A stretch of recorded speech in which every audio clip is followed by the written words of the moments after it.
Hi guys, just wanted to give a quick disclaimer before you listen to this podcast that I'm sorry this is being uploaded late.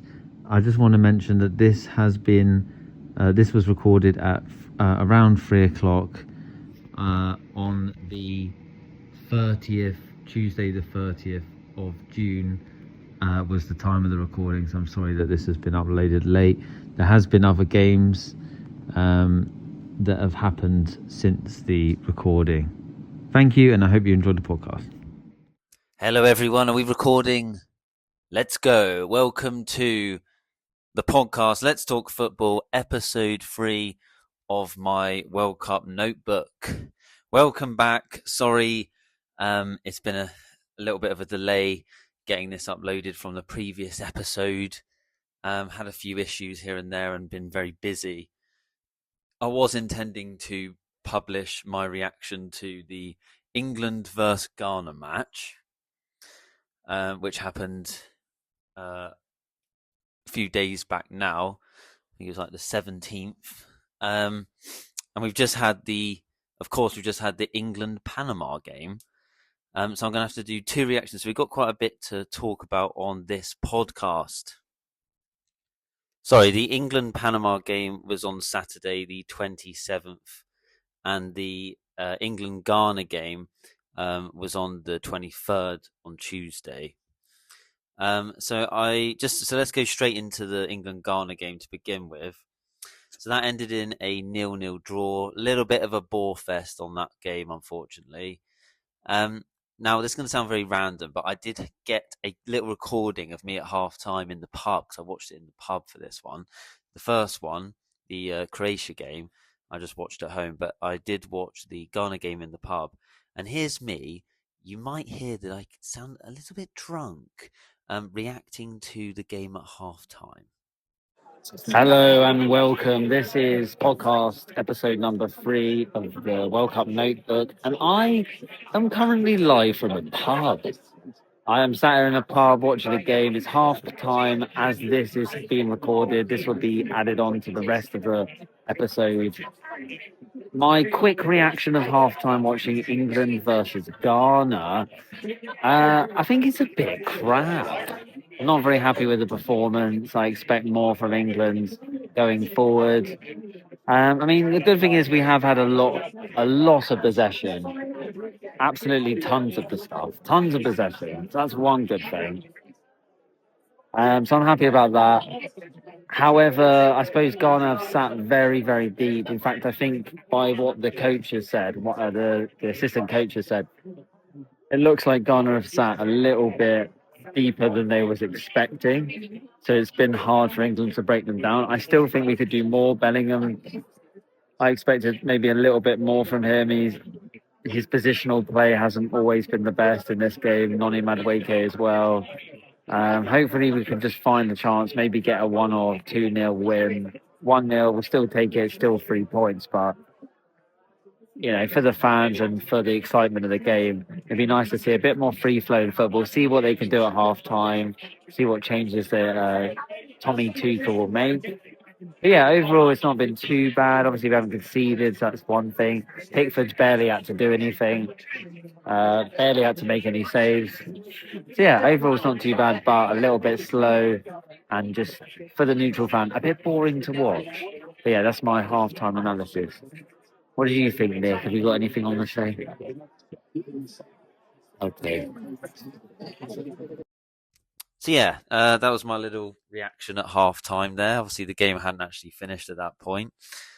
We did improve a little bit towards the end of the second half. Started to come back into the game a little bit.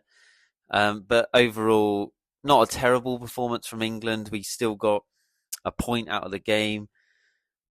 And we didn't lose to Ghana. However, they did have a controversial penalty shout when Ezri Konsa, made a foul on the Ghanaian player, and they could have definitely had a penalty shout in that game. I've got to try and remember what happened now. And to me, it did look like one, because it turns out he wasn't actually offside, and a lot of people thought he was offside, the Ghanaian. So it could have been 1-0 to them, but they did fair play to Ghana because they sat in a low block, defended very well, and they actually turns out the coach of England, um, assistant coach, did actually say at half time that they sat in a lower block than we were expecting. So even though we was expecting them to just be on the defensive side and then use the counters, but yeah, we got 0-0 out of that game. Didn't think it was anywhere near the performance, obviously, of the Croatia game. However, it's worth mentioning when England played Croatia, there were a lot more spaces that were opening up because Croatia were attacking more.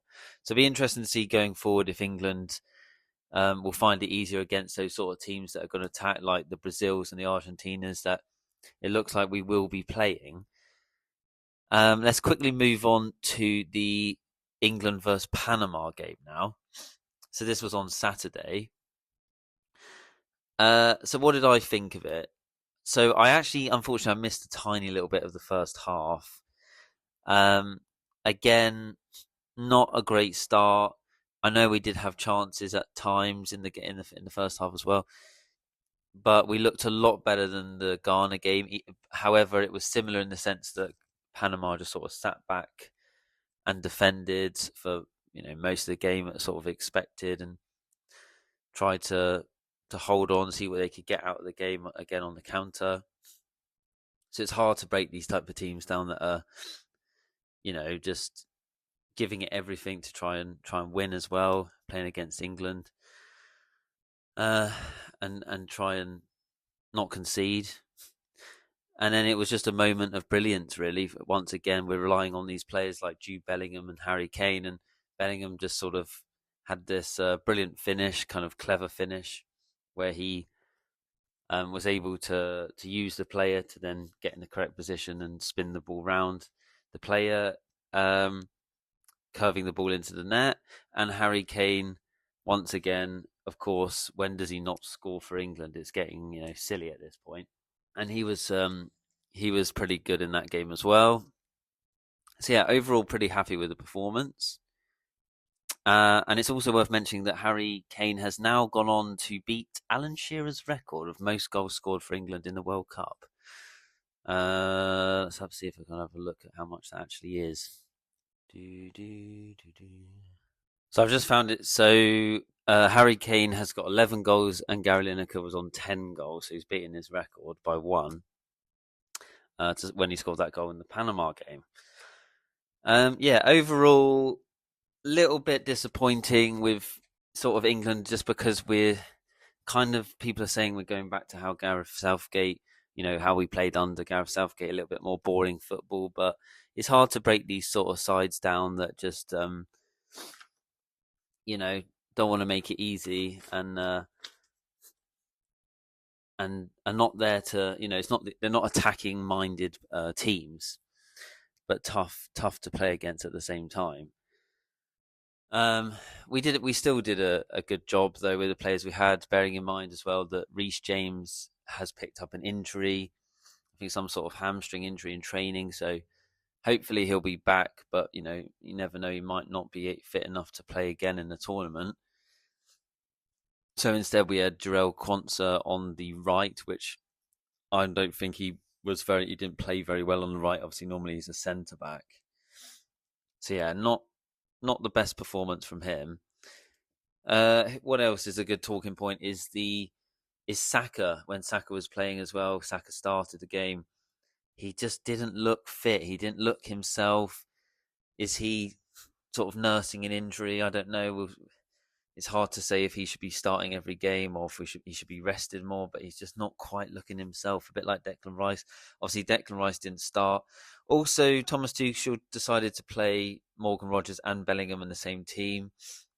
I'm not quite sure they sort of work well together. I mean, Rogers does prefer to play on the left side, where Gordon would normally be. So I'm not too sure about the starting 11, but obviously there was no Rice starting. But there was lots of changes made from the game against Ghana. There was 5 changes in total. These changes included Jarell Quansah, Morgan Rogers, Marcus Rashford, Bukayo Saka, and Nico O'Reilly, who started in place of Jed Spence. That's probably a good idea, seeing O'Reilly start. Saka instead of Noni Madueke, Rashford instead, of course, Anthony Gordon, Rodgers, as I mentioned, instead of Declan Rice, and Gerald Quanta, as also mentioned, instead of Reece James, who sort of picked up an injury. So it'd be interesting to see if Reece James can get back to his himself. But yeah, he's a bit of an injury-prone player, so I hope he's okay and everything. But yeah, he's an important player for England because we don't have an out-and-out right back, if you like.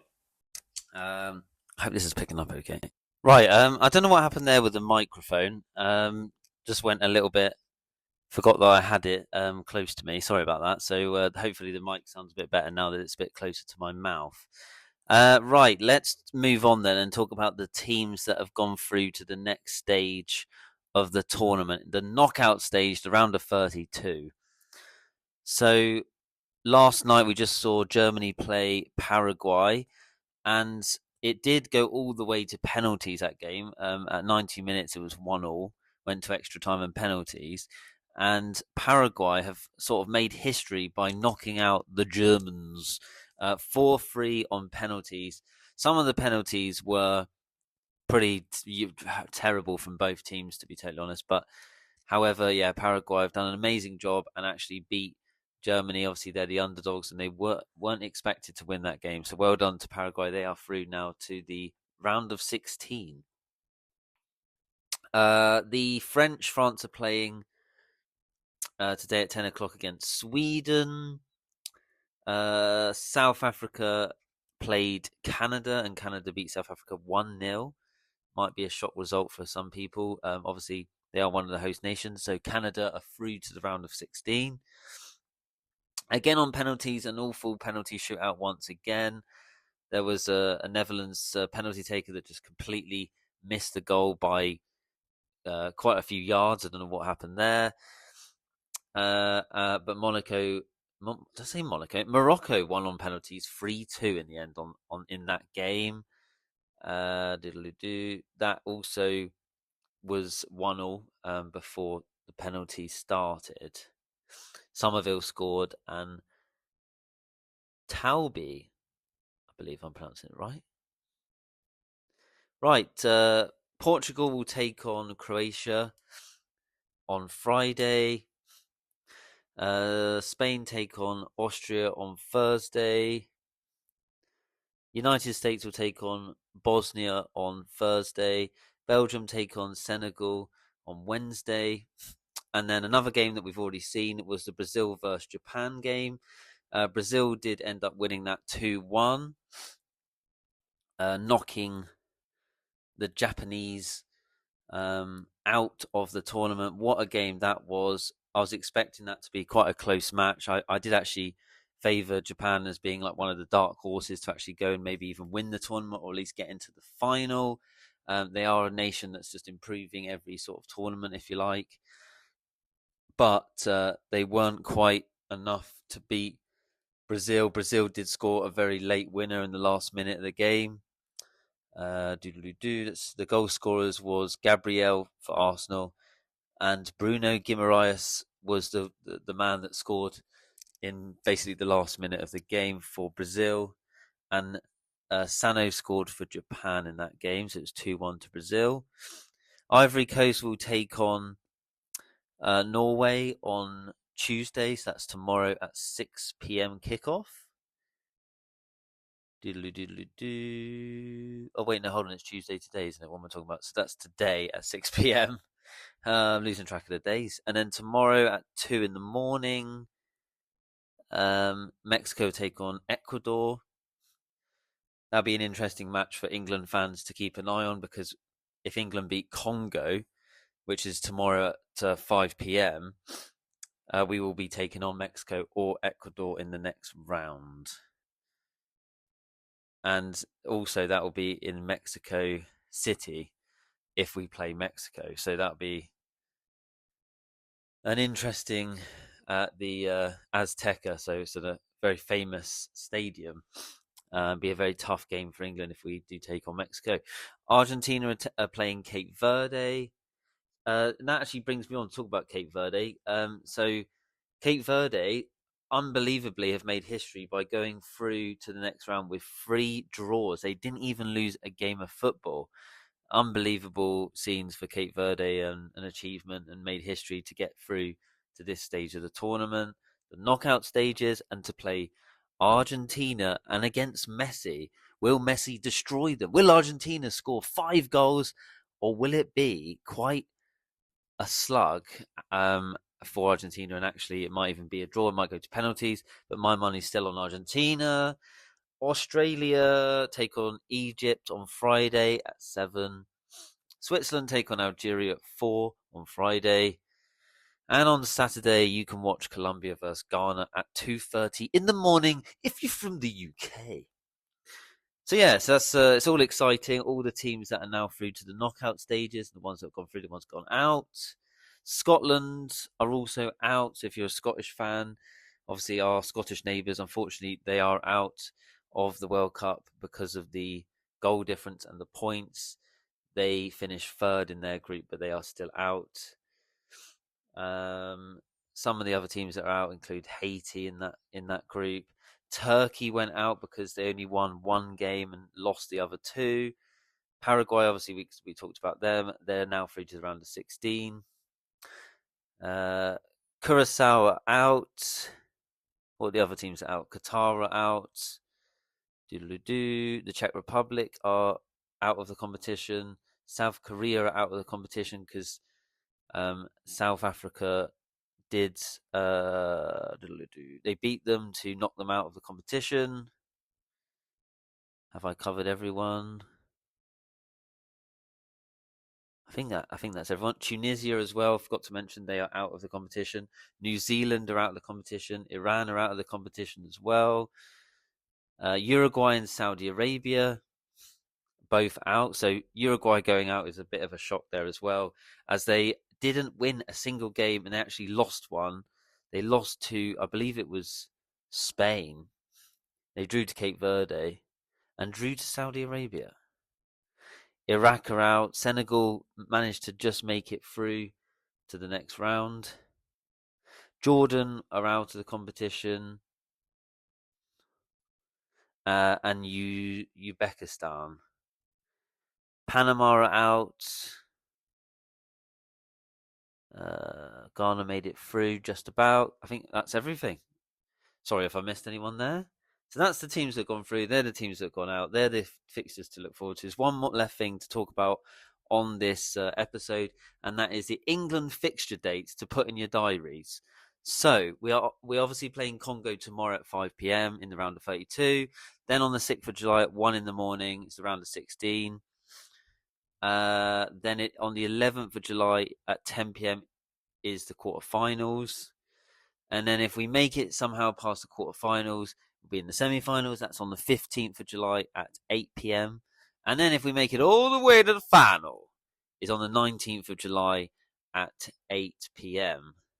Kickoff time. These are all, if you're watching in the UK, times. So yeah, get those in your diaries.